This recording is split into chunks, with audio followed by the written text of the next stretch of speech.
अस्सलामु अलैकुम वरहमतुल्लाहि वबरकातुहू। आज के इस 5वीं एपिसोड में हम आपके सामने जुडिशरी सिस्टम को लेकर के हाज़िर हुए हैं, यानी supreme court, high court, district court वगैरह। जब भी किसी देश में आज़ादी या फ्रीडम की बात की जाती है तो उसमें इम्पॉर्टेंट और अहम चीज़ जो होती है वो होती है equality. Equality is society, equality as citizen, equality in justice. और जहाँ तक कि इंडिया यानी भारत में हमें सुरक्षित करने वाली सिस्टम की जो बात है तो वो हमारी सुप्रीम कोर्ट यानी जुडिशरी है। जैसा कि हम जानते हैं या पिछले वीडियो में जान चुके हैं कि भारत की बुनियादी 3 अज्जा और 3 अरकान है, लेजिस्लेचर, एग्जीक्यूटिव और जुडिशरी। और किसी भी डेमोक्रेसी कंट्रीज़ में सबसे अहम जो होती है वो इन 3 अरकान में पावर का डिस्ट्रीब्यूट होना है और साथ ही साथ उसका इक्वल होना है। और जुडिशरी का असल मकसद ही होता है कि कॉन्स्टिट्यूशन यानी कानून में जो लिखा हुआ है उस पर अमल करना और लेजिस्लेचर और एग्जीक्यूटिव पर भी नज़र रखना कि वो उस पर अमल करें। और हमारी भारत यानी हिंदुस्तान में इंडिपेंडेंस इंटीग्रेटेड जस्टिस सिस्टम है या फिर इंडिपेंडेंस इंटीग्रेटेड जुडिशरी सिस्टम है। इंडिपेंडेंस का मतलब होता है कि हमारे यहाँ जो जुडिशरी का सिस्टम है वो लेजिस्लेचर और इसी तरह एग्जीक्यूटिव के अंतर्गत नहीं आता है, बल्कि उससे बिल्कुल अलग है और ये आज़ाद है। और इंटीग्रेटेड का मतलब होता है कि जिस तरह सेंटर और स्टेट में पावर डिवाइड होते हैं और कुछ पावर जो ऐसे होते हैं जो दोनों में इत्तेफाक रखते हैं, इसके बिल्कुल बरखिलाफ़ है जुडिशरी सिस्टम। कि जुडिशरी सिस्टम खा वो सेंट्रल के लेवल में हो या स्टेट के लेवल में हो, खा वो सेंट्रल के लिए हो या फिर स्टेट के लेवल पे हो, वो सिंगल जुडिशरी सिस्टम होता है। यानी हर सूरत में उसके तरीक़ेकार एक जैसे ही होते हैं और ये उनसे बिल्कुल अलग हुआ करते हैं।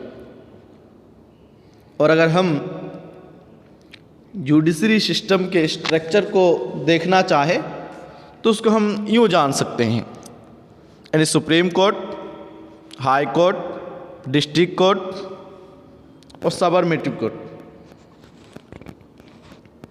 अगर कोई शख्स अपने मामले को सबॉर्डिनेट कोर्ट में पेश करता है और उसकी जजमेंट मिलने के बाद उसको जजमेंट पसंद ना आए तो उसके इख्तियार में होता है कि मामले को आगे बढ़ाते हुए डिस्ट्रिक्ट कोर्ट में अप्लाई करें। अगर डिस्ट्रिक्ट कोर्ट का जजमेंट भी उसको अच्छा ना लगे तो उसको हाई कोर्ट तक ले जा सकता है। अगर हाई कोर्ट का जजमेंट अच्छा ना लगे तो वो जा सकता है सुप्रीम कोर्ट की तरफ, और सुप्रीम कोर्ट का डिसीजन जो होता है वो फाइनल डिसीजन होता है। और सुप्रीम कोर्ट का डिसीजन सभी हाई कोर्ट्स और उसके अंतर्गत आने वाले तमाम कोर्ट्स पर लागू होते हैं। और अगर हम इन जुडिशरी सिस्टम के हाई कोर्ट, सुप्रीम कोर्ट और डिस्ट्रिक्ट कोर्ट के तादाद के बारे में बात करना चाहें तो पूरे हिंदुस्तान में एक सुप्रीम कोर्ट है और 25 हाई कोर्ट है, जिनमें कुछ हाई कोर्ट कई स्टेट के लिए है और कुल 672 डिस्ट्रिक्ट कोर्ट है। और हमारी जुडिशरी सिस्टम की फ्रीडम और उसके इंडिपेंडेंस होने की एक बेहतरीन मिसाल चंद दिन कबल की है कि जिसमें कि हमारी सुप्रीम कोर्ट ने मौजूदा सरकार यानी मोदी हुकूमत को पेगासस के सिलसिले में फटकार लगाई है। अब पेगासस क्या है, बात करते हैं पेगासस स्कैंडल के बारे में। ये एलिजिड स्कैम इतना खतरनाक और इतना आउटरेजियस है, क्या नुकसानात इस लेवल का स्कैम आज से पहले दुनिया में कहीं नहीं देखा गया। के लिए आज ज्यादातर लोग इसका इम्पैक्ट नहीं समझ पा रहे हैं क्या हो रहा है। हमारे भारत फ्रांस में के प्रेसिडेंट मैक्रोन ने अपना फोन बदल लिया जब से उनका नाम के लिए इस्तेमाल किया जा चुका है। दुनिया भर की कई कंट्रीज में इन्वेस्टिगेशन चालू कर दी गई है अलग अलग इन्वेस्टिगेटिव एजेंसीज के द्वारा। लेकिन इंडिया में हमारा इंडियन मीडिया पूरी कोशिश कर रहा है कि कैसे इसे एक इंटरनेशनल साजिश बताकर लोगों को दिखा दिया जाए कि ये कोई बड़ी चीज नहीं हुई है, साइड में रख दो इस खबर को। आइए जानते हैं एक्चुअली में हुआ क्या है। सबसे पहले इस पेगासस शब्द का मतलब क्या है। यह शब्द आया है दोस्तों ग्रीक माइथोलॉजी से। एक माइथोलॉजिकल क्रीचर, व्हाइट कलर का घोड़ा जिस पर पंख होते थे, इसे पेगासस कहा जाता था, कुछ ऐसा दिखता था। लेकिन आज मॉडर्न जमाने में पेगासस एक स्पाईवेयर है। ये स्पाईवेयर ऐसे खतरनाक सॉफ्टवेयर वायरसेस हैं जो सीक्रेटली आपके स्मार्टफोन या कंप्यूटर के अंदर घुस जाते हैं और आपका डेटा किसी और को दे देते हैं। ये आपका कैमरा एक्सेस कर सकते हैं, कई बारी आपका वीडियो ले सकते हैं आपके स्मार्टफोन के कैमरे से, या फिर कोई भी और डेटा, आपकी व्हाट्सएप चैट्स हो, आपकी फोटोज हो, वो निकाल कर किसी और को दे सकते हैं। बेसिकली जासूसी करना इन स्पाईवेयर्स का काम होता है। तो अगला सवाल ये कि ये पेगासस जैसे स्पाईवेयर्स आपके फोन के अंदर जाते कैसे हैं। पहले ये होता था कि कोई लिंक भेजी जाती थी आपको एसएमएस या व्हाट्सएप के थ्रू, आप उस लिंक पर क्लिक करते थे, फिर आपका फोन इन्फेक्ट हो सकता था। लेकिन आज के दिन इन्होंने अपनी टेक्नोलॉजी इतनी इंप्रूव कर ली है कि आपको लिंक पर क्लिक करने तक की जरूरत नहीं। या आपको ऐसा व्हाट्सएप मैसेज भेजेंगे या फिर मिस्ड कॉल करेंगे आपके फोन पर, आप चाहे फोन उठाएं भी ना, तब भी ये पेगासस का स्पाईवेयर आपके फोन के अंदर जा सकता है।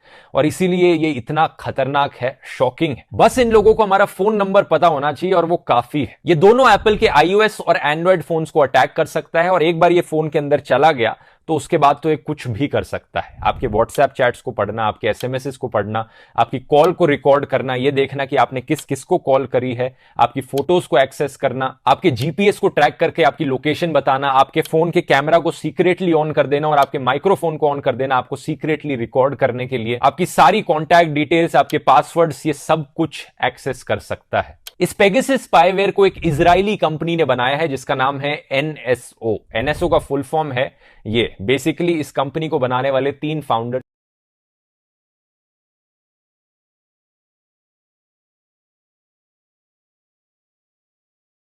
सबसे पहले हमने केंद्र सरकार को बहुत मौके दिए मुद्दे पर साफगोई से अपनी बात रखने के लिए, मगर उसने ऐसा नहीं किया। अगर उन्होंने स्पष्टीकरण दे दिया होता तो बोझ अदालत के कंधों पर नहीं होता, यह सुप्रीम कोर्ट ने कहा है। आगे सुनिए। अदालत सिर्फ इसलिए इस मामले से पल्ला नहीं झाड़ सकती क्योंकि सरकार बार बार राष्ट्रीय सुरक्षा का हवाला देती रहेगी। हालांकि यह अदालत राष्ट्रीय सुरक्षा के मुद्दे पर दखल देने में सतर्क है, मगर किसी भी मामले की न्यायिक समीक्षा करने पर हम पर कोई पाबंदी नहीं है। तीसरे पर गौर कीजिए। बार बार राष्ट्रीय सुरक्षा का हवाला देकर सरकार बच नहीं सकती और अदालत मूक दर्शक नहीं बनी रह सकती, अदालत खामोश नहीं रह सकती। सरकार इनकार यानी डिनायल की मुद्रा में नहीं रह सकती। इसलिए हम स्वतंत्र एक्सपर्ट्स की एक समिति का गठन का ऐलान कर रहे हैं जिसके नेतृत्व एक रिटायर्ड जज करेंगे। एक और आरोप बहुत संगीन है, इसके खतरनाक परिणाम हो सकते हैं। मामले में विदेशी हाथ की आशंका जताई जा रही है।